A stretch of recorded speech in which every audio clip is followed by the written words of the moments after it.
what's good guys, welcome back to the channel. I didn't think I'd be back so soon, but I just couldn't help myself. G-Shock put a sale up and I bought myself my second watch all within, how long has it been? A week?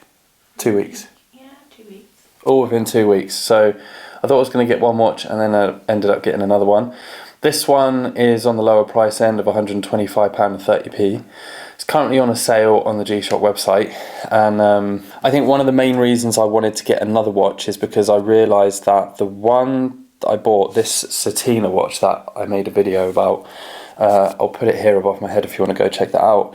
I realised that it is way too flash to wear on a day-to-day basis, and although I don't really mind getting it scuffed up, if I can avoid it for as long as possible, then I'd like to be able to do that. And obviously I don't want to wear it for work because I do a lot of manual labour and I wouldn't want to just break it.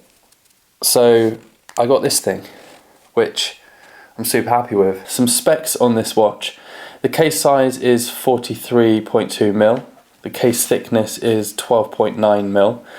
There will be some clips of the watch on my 7.5-inch wrist. The brand is Casio, series is G-Shock, gender men's.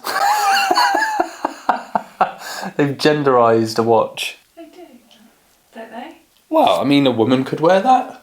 No, usually you get like men's watches, women's watches. Yeah, but you can't say that anymore. Women can wear men's clothes and men can wear skirts, it seems. Dial type, digital. The colour is black. And this one, which I really liked, has the metal case.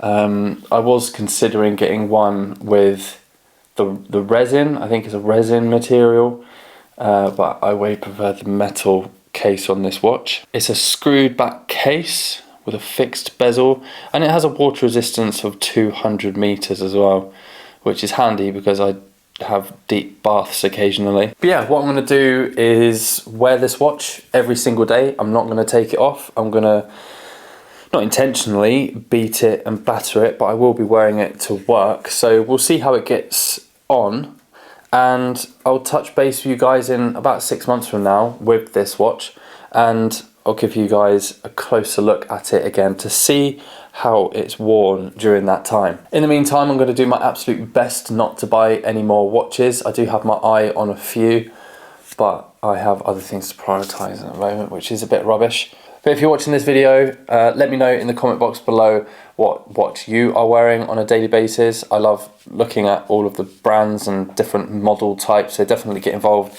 in the comment box below. And yeah, I'll see you in the next one. Cheers.